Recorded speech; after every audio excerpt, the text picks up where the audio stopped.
Some of you women can have 6 or 8 or 10 kids and still look like you're 22. I'm happy for you. I'm really happy for you.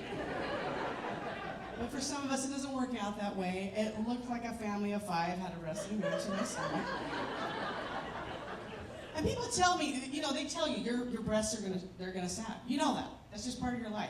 But I'm picturing like fully inflated balloon, partially inflated balloon, and then over time it just gets a little less inflated. Nobody said one thing about a piping bag with all of the frosting. Not one person ever said that to me. I felt betrayed.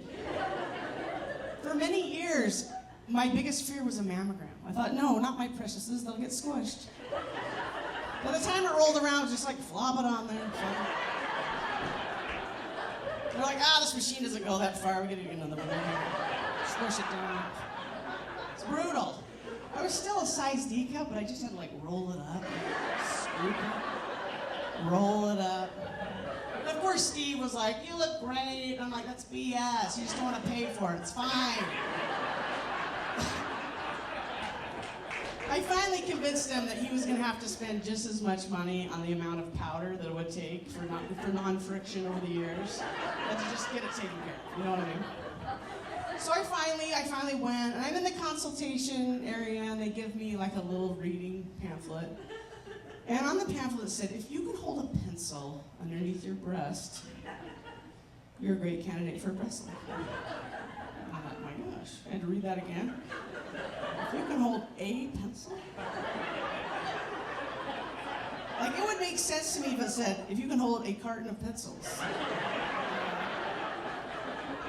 If you can hold one of those giant novelty pencils. You know what I mean? That makes sense to me. That makes sense to me.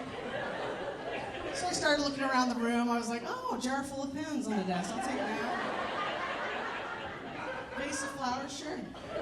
Stack of magazines. Can I borrow your laptop? Anyway.